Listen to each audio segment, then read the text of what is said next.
The following is a presentation of Muddy River News.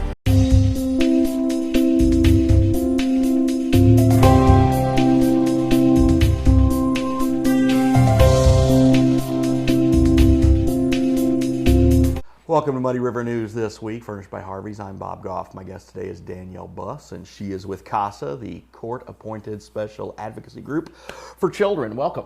Thank you. I'm happy to be here. And we were just chatting beforehand. You just finished with a bit of a volunteer push, and over the weekend, it sounded like it was a success. It was. We ended with 11 volunteers, and so that's 11 more cases of kids being served. We can always use more, though. Sure, absolutely. So what's that put your numbers up to overall, district-wide and in Adams County? So in all 7 counties, we are now at 90 volunteers, and then in Adams County, we're at 52.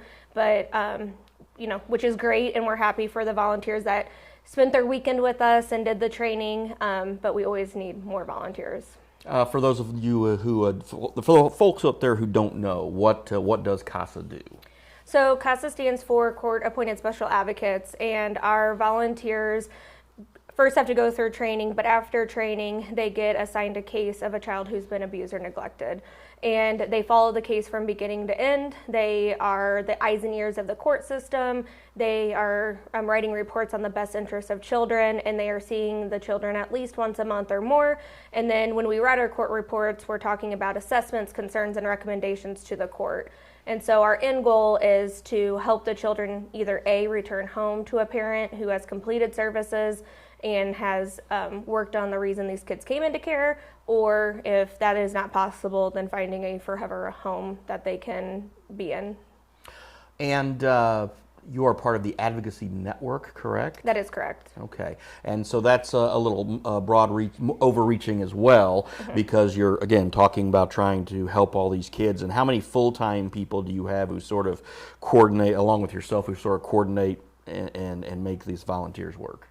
So under our Casa program in Adams County, I have 2 full-time coordinators, and then I also have a full-time coordinator in Brown-Cass Schuyler, in Pike, and then Hancock, and then a part-time person in Morgan County, all doing the coordinating of helping the volunteers, making sure court reports are in, going to court, and then myself, who helps cover the 7 counties.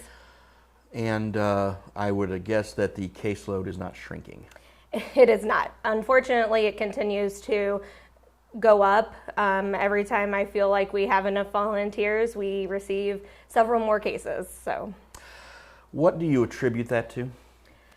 A lot of our cases coming in right now are drug-related or domestic violence. I would say our top 2. I think that the hotline, well, I know the hotline is much busier than it ever has been, so I believe that people are just making those mandated reporter calls. They are calling the hotline when they see something, and so rather than hoping somebody else does it or hoping that it'll just go away or fix itself, I think people are starting to call that number, and kids are coming into care.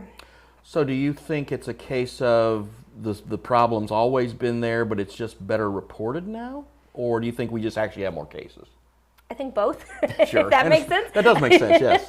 I think it's both. I do think we have a lot more kids coming into care. I think COVID put a lot on our parents or on a lot of people. And so during COVID, a lot of cases came in, court wasn't happening. So we're still trying to pick up on all of that and continue. So hopefully in a couple of years we'll go back down, but right now I don't foresee that happening. And your staff and your volunteers, you actually go into the courtrooms with the victims as well? I mean, what is that? It's an all-encompassing process, isn't it? Yeah, so our volunteers can be in a home of the foster parents, a biological parent, school, an event.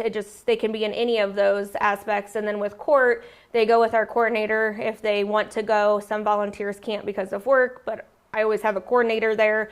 And our victims actually aren't in the courtroom due to their age. Sure. Some of our older kids do come, but a lot of them don't end up coming. And so the coordinator is there, the parents, the foster parents, and kind of listen and see what the judge makes for his decision. And when When it gets to this point where your team has to work on this, is it a process where everybody you work with everybody who's also within the court system as well? I mean, whether it's state's attorneys, public defenders, all those folks to try to help alleviate the problem. I mean, you probably have pretty regular contact with everybody at the courthouse, right? Yes, so all the courthouses, I should say. Yes, all of them actually. But yeah, we talk to the state's attorney's office. We actually have a public defender that is technically our attorney, and that's Kent Dean, and so we are in regular contact with him. And then a lot of our parents do have public defenders, so we are in contact with them, caseworkers, therapists, schools. So there's a lot of different components in the community that we have to be in contact with and have good relationships with, so that we can ensure that what is best for the children is going to happen. So when someone sees a child in crisis, what should they do? I always say to call the hotline, 1-800-25-ABUSE, and even if there's not enough information, at least somebody looked into it. You know, we are not professionals in the sense of to investigate or make a decision. So the investigators, that's their job. They can decide if a child is unsafe, or maybe the family just needs a little help, or maybe there's really nothing there. But calling the hotline will give the appropriate people the information so that they can then react and do what they need to do. If the children do end up coming into foster care, then that's when we end up getting assigned and trying to ensure that the children are, you know, getting what they need and the best interest is being served for them. When you say the investigator, who is that? Yeah, so it's a DCFS investigator. DCFS, here we have one in Adams County that serves Adams Pike, and Hancock counties is what our office serves. And so they will do the investigation and then kind of deem where things need to go. Sure. And DCFS statewide, it's been in the news a lot because of the struggles they've had. And I think that, you know, in a lot of those cases, it probably is coming down to staffing, like it is with a lot of things. There's so many cases out there that the local groups, who I believe are well-intentioned and want to help these kids, I think they're just overwhelmed. Absolutely, and we see that throughout the case too, with caseworkers and therapists. And you know, there's not enough people, and then B, turnover has been high because there's so much going on. Sure. So that has been a struggle in our cases. But you know, the one thing I do say is if we can have a volunteer on it from the beginning to end, at least there's one person that has maintained the entire time. Right, and again, you talked about the turnover. That's not only at DCFS, a lot of state agencies, because you've got a lot of those people who've been there for a long time who are Tier 1 employees, who've reached the point of retirement, and then you just don't have as many people coming in on the back end. No, there's not enough people coming in at all. I know that they're shorthanded. They need more caseworkers, and then the problem is when there's not enough, they have to maintain more cases, which then is burnout. So right now, I feel like the agencies are doing everything they can, but you know, we need more people to apply for those jobs. Oh, I have no question about it. So you talked about how the process goes from that point, but how does your process work, and how can someone volunteer? We talked about the hotline process, but if someone, you know, missed this weekend or what have you, is like, hey, boy, that sounds like a great cause, I'd like to help out. How do they get involved? First, they can call our office, 217-223-2272, and then they can call or talk to me or any of the Casa coordinators there. And even if they're not for Adams County, we can give them to the right coordinator, answer any questions, and then they can get the packet of information, fill out the application, so we can get things kind of started. Before they get into a training, we have to do background checks and interviews and send out references, because we have to just make sure they pass all of those before going into training. And then after that, we will send them information on a training. Right now, I don't have a training set for any of our other counties but Morgan for the end of the year, but we are working on a process to see if we can start training volunteers more throughout the year, maybe in a different way. So we are looking at that starting in 2023.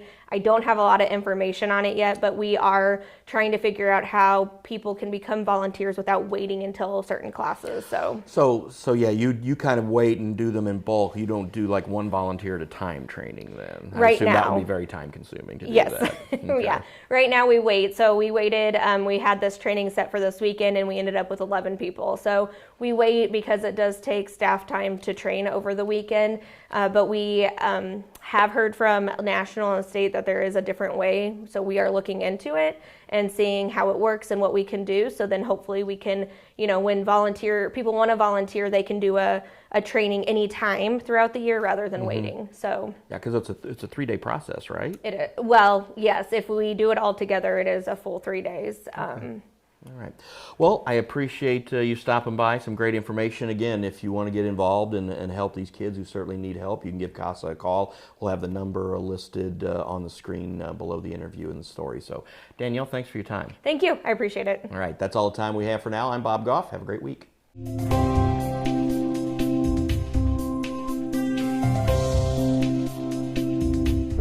Muddy River News. Our home, our news.